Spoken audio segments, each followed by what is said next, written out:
Today, I have Alysha with me, and she is our social media marketing expert. Hello. Hi, everybody. Uh, she and I every week on twice a week, we talk about what things we're going to send out emails on to different email lists that we have. And our plan was to send out one tomorrow on de novos. But usually we also use these opportunities for me to explain what a de novo is to Alysha. And so it suddenly morphed into a training session. I said, we should record this. So we stepped back, we took a couple of notes, and we're going to record this. It's a little off the cuff, but I hope you guys like it. This is what is the difference between a 510K and a de novo. And there are four things that are different. So this is our homepage. And this is a brand new video I dropped this week about if you need a medical device 510K, how can we help? And she was commenting on my new video and the dark imagery that I came up with because I recorded it like at 1 o'clock in the morning. I'm telling you, dark side, lightsaber, just going to go full Sith on us. I don't have the little red horns coming out of my head, though. Not every Sith Lord has horns. Just look at Palpatine. We're going to go with searching for de novo, so you can see what I have on the website about de novos. So there are a few things here. One is classification recommendation, how to write one for a de novo. One is de novo pre-IDE meeting. One's de novo application, the beginning of a new device product class. And then there's an application webinar. These two, I think, have the same image on both of them. And I hate the image. It was pulled out of some archive of free photos. But the imagery here is, this is the pathway to a new device product classification. So that's what technically a de novo means. The FDA is assigning a new product class just to your company. And there's really only four differences between a 510K and a de novo. And most people don't know what those four differences are, and they're afraid of these de novo submissions. But we charge the exact same amount of money for a de novo as we charge for a 510K, and there's a reason for it. They're actually the same amount of work for us. That's why we charge the same price. And the de novos are more fun because it's a brand new device that nobody's ever done before. So I wanted to show Alysha, hey, this is what the differences are. So what was your first question that you had? My first question was, what are the four things that make them different? So most people jump to, it's the de novos cost more money and they take longer, but both of those are wrong. That's not what the four differences are. Those are perceived differences. Yeah, there's a small difference in the money between a 510K and a de novo. And yeah, I wish I had that amount of money in my pocket right now, but I don't.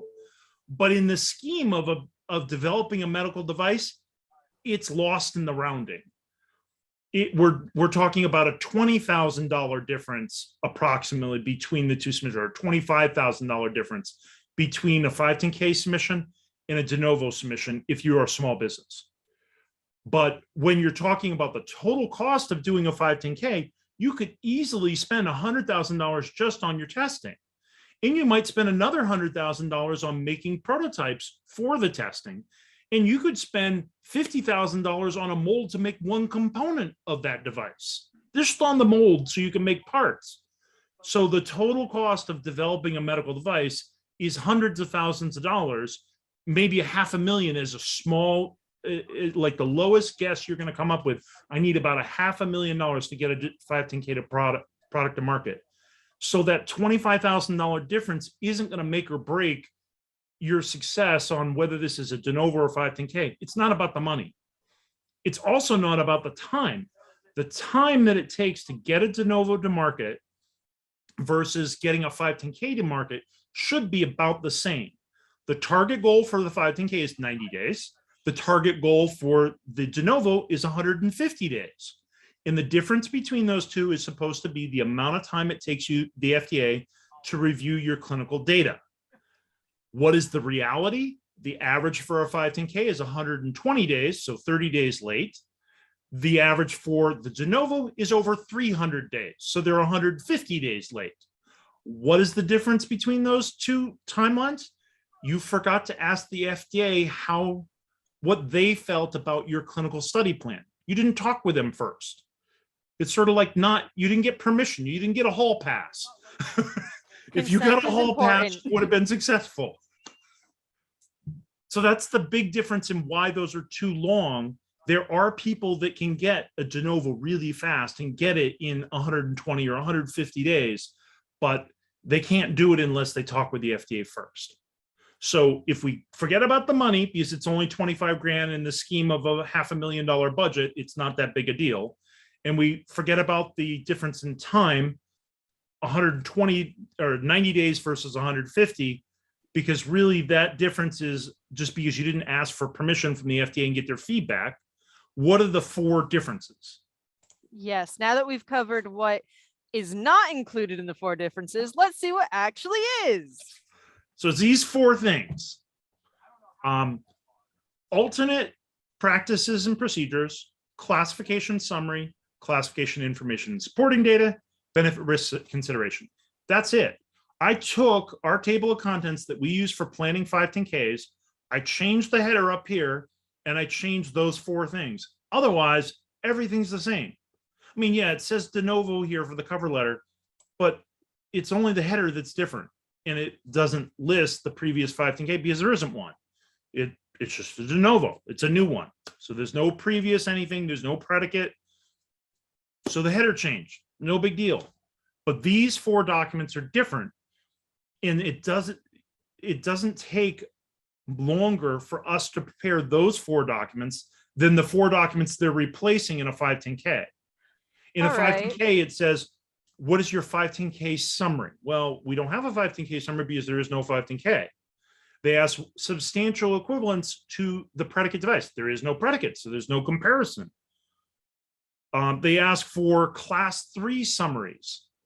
There is no class 3 summary because there's no such thing as a class 3 510K or a de novo, and that's why they eliminated it from the E-stars anyway. So there's really just these 4 documents, and they don't take that long. And to show Alysha, then I actually showed her what's in these 4 documents. It's crazy how little there is. Number 1, this is it. That's our template. That's all it is. It's, you have to do this. These are the entire instructions of what the FDA wants in that section. All they want to know is, what are the alternatives to your new device? And I was using the example of, there's this company that came out with a brand new de novo product several years ago to automatically detect problems with the eye. Things like detached retina or something like that. Normally, it's a fundus camera image that an ophthalmologist looks at. And this company came up with, and I think they're a Colorado company, they came up with an AI software tool to automatically detect. They just threw like 15,000 images at that software until they had trained it so it was as smart as a person and could automatically detect things. So it's not really any different from the person, but what's going to happen? The person's going to push the button on the software is going to tell them, oh, you got a problem. The doctor's going to double check the results. That's the first thing you would do. You double check the results. You don't automatically start doing surgery on the person. You don't prescribe meds. You double check the result of whatever the computer tells you. So is there really more risk here? There's probably less risk when you think about it, which is why they granted the de novo so quickly and they made it a breakthrough device. It was because it's just software. It doesn't hurt anybody. It looks at the image and gives you a result. That's the perfect example of a de novo. And all they wanted to know is, what are the alternatives? A person looking at the image instead of the computer. That was the difference. So that's the first document that's different. It could be a half a page, it could be a full page, but it's a short description of what the alternatives are to your device. Any questions? I think I'm good on this one. Okay. So next one, classification summary. Now, what you're basically doing here is trying to figure out what steps did you go through to make sure there isn't already a product classification out there for your automatic detection of eye trauma or whatever it is. So whatever your device does, how did you search the FDA database to make sure there's no product classification that you fit in? What was your steps to try to find a predicate? So first step, I searched to see if there's any legally marketing device that does the same thing. I searched all the FDA listings. I couldn't find one. So if you have an ophthalmic product, you're going to look under ophthalmology. If you have a dental product, you're going to look under dental. You're going to look under all the different product codes. You're going to go one by one, tediously through every single one, and make sure there isn't one that sounds like your device. And it'll probably be hundreds of things you look through, but it's brute force. You go through every single one. You can do search terms, whatever you want, but I go through every single one. I just make sure I didn't miss one. Next step, based on the searches and a list of the classifications and the PMAs and the 510Ks, I did a search. I tried to find things that are similar. So I'll actually go through and I'll try to find similar ones. I can use keyword searches. I can use natural language algorithms. I can use a special software database that I license. You list what you did to find similar devices, and then you explain why those don't meet the criteria for a 510K. You also explain how the subject device is different in terms of technology, what the indications are. It might be slightly different indication. Like this one is rule-based, this one, and it only does triage. This one does automatic detection. Those are differences in indication. Triage is, it tells me which patient to treat first and diagnose first, which one needs to get to the CT imaging first for a head injury. The other one tells me what is wrong with a patient by actually automatically detecting that the person has something wrong, some sort of specific head injury, like they have a blown blood vessel, an aneurysm or something like that. When you automatically detect, that's different from triage. They're similar. They might both be looking for hemorrhages, but one's triage, one's automatic detection. Those are differences in indications, so you can't use one as a predicate for the other. So these are the things they're looking for. Look thoroughly to make sure there's no other legally marketed device. Look for all the similar devices, look for, and then explain what the differences are. And then I added this last part down here in green. Hire a regulatory consultant like Medical Device Academy to make sure you did it well. So I basically did the same things that I'm telling the client to do up here. I did it again to make sure there wasn't anything there missed.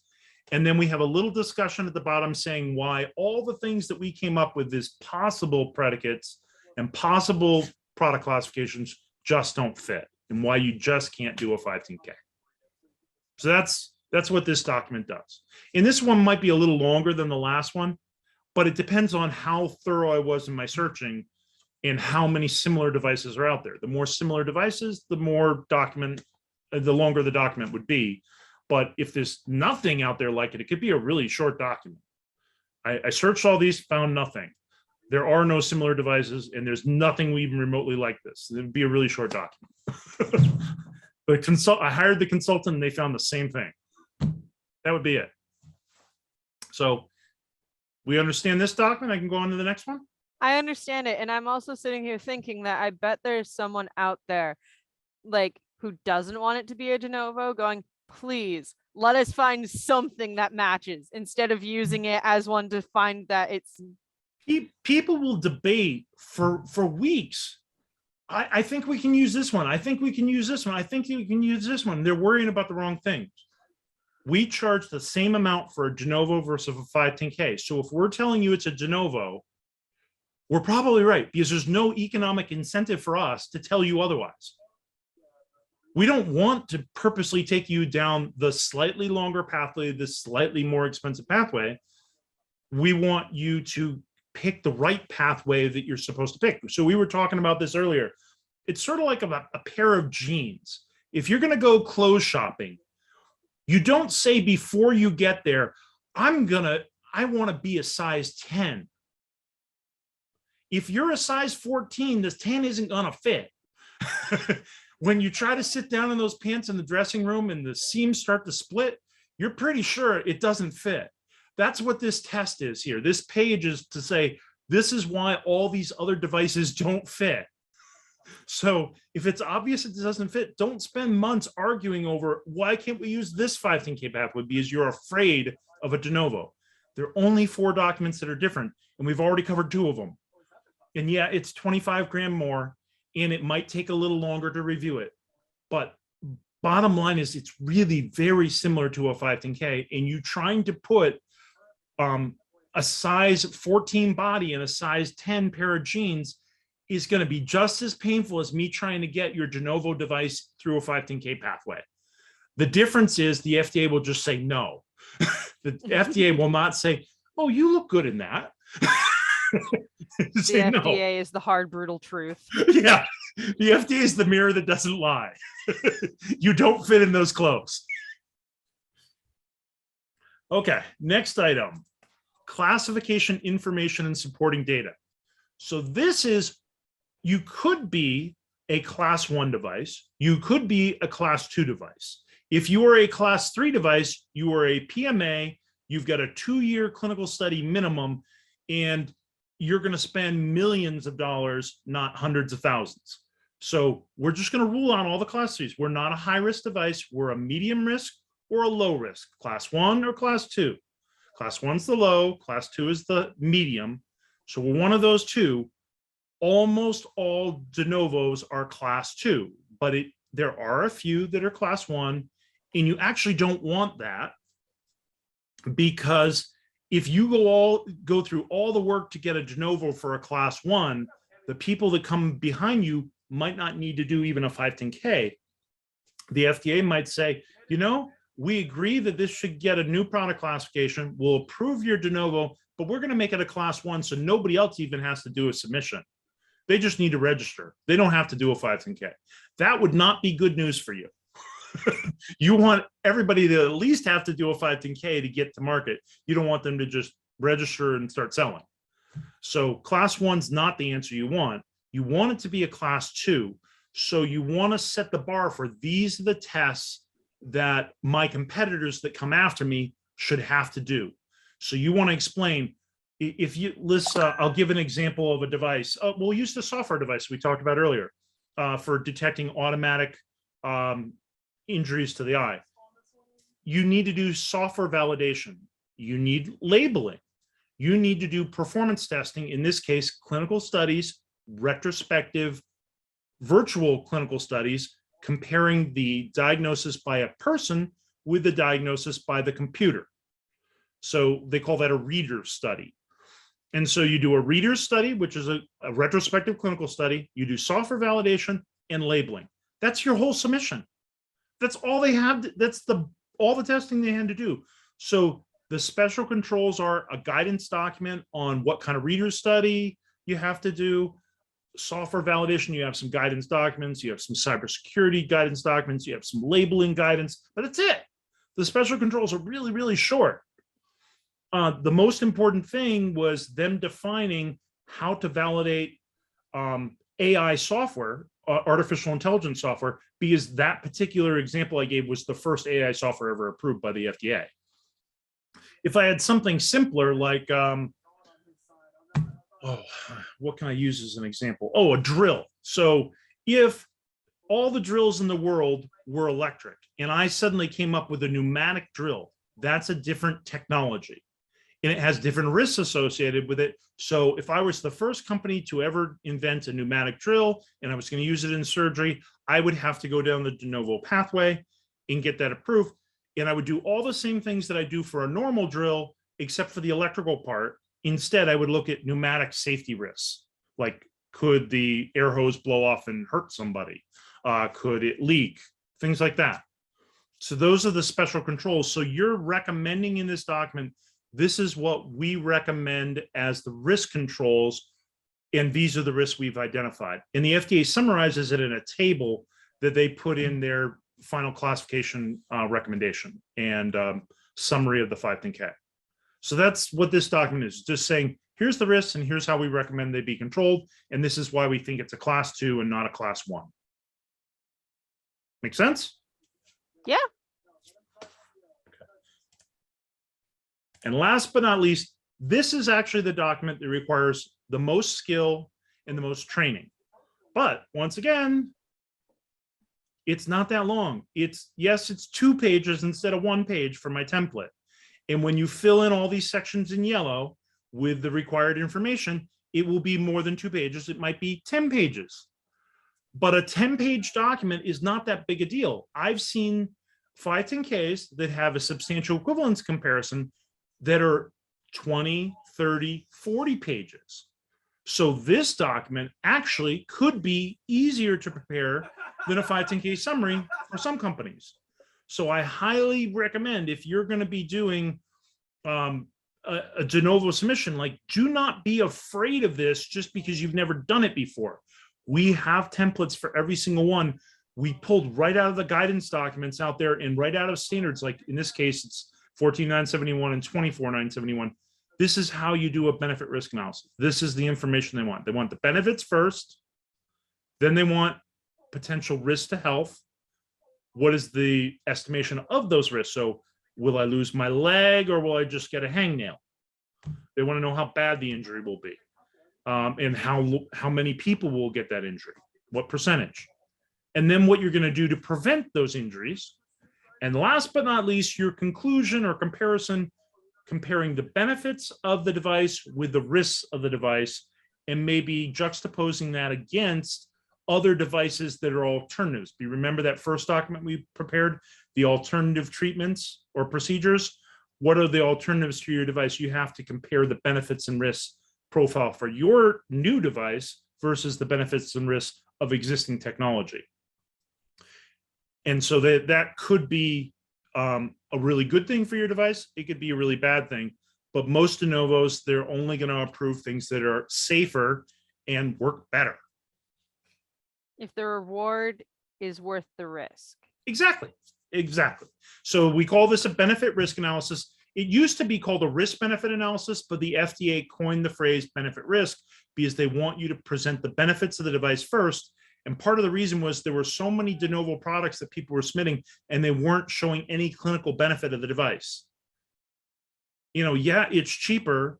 Maybe it's faster, but what are the clinical benefits to the patient? If you don't have a clinical benefit to the patient, we're not approving it. So that was the FDA's position. So they now say benefit risk, and they changed the ISO 14971 standard. So it no longer says risk benefit. Now it says benefit risk. But this template here, you can use this for Europe. Every single CE mark product out there is required by law, European law, to have a benefit risk analysis in their submission. They're required to do a benefit risk for every single risk of the device in addition to the overall residual risk. The FDA just wants the overall.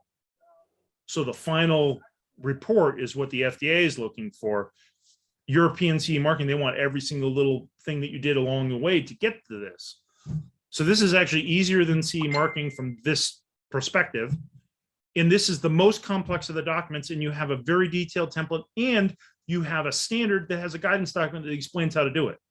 And you have multiple guidance documents from the FDA that are listed below, like this one right here. So this should be easier. And if you don't know how to do it, we do. I remember several years ago, I was sitting at a conference and I had to do one of these for a client. They dumped it on me in the last minute, said, we need this to be submitted to the notified body. Can you do this? I'm like, yeah. So I was sitting there sort of listening to the people talking, and I wrote the benefit risk analysis while I was sitting in the audience. And before they were done, I finished. So these don't take that long. They're not 50 pages. They're 10 pages tops. And that's the whole thing. That's the entire de novo submission. We went through all 4 templates. We show people behind the scenes. This is the templates we use. This is what they are. Do not be afraid of a de novo. It's an opportunity for you to be first to market with a brand new device. It's totally different from everybody else's. You set the rules. You decide what the special controls are. Everybody else has to follow what you do. All the new competitors, they have to use your device as the predicate. They have to show theirs is equivalent to, or at least not inferior to. So it's really not that hard. And it's just 4 documents are different. Everything else is the same. In fact, we even use the same E-Star. So the brand new FDA E-Star, it's not an FDA 510K E-Star. It's an FDA E-Star. because it can be used for 510Ks and de novos. You just click a different button and it asks different questions, but it's not asking for a lot of different questions. It's really these 4 things. That's it. 4 things, and you can make history. Get your first product to market, create a whole new market for yourself, make a lot of money. More importantly, save some lives for people. Usually it's products that currently we don't have an alternative for. The breakthrough devices out there where we don't have something that can do this. These people are dying or getting sick and we can't help them. Those are the ones we really want to work on. But we charge the same money. It's really not harder. An argument could be made for it being easier. And not all de novos have clinical data. I have a company that we're working with. They don't have any clinical data requirements. The FDA said it in writing. So that was pretty cool. For that matter, not all PMAs have clinical data either. If you look at AEDs, the automatic electronic defibrillators that you have in the airports, those don't require clinical data either. They can do it all with a simulator. So not everything needs clinical data. So that's the lesson for today. Thank you very much, Alysha. And if anybody needs help or wants to know whether their device is a 510K or de novo, I promise to be that mirror that doesn't lie and tell you, yes, it's a de novo, or no, it's a 510K, so you know which way to go. Thank you, everybody. Bye-bye. Bye.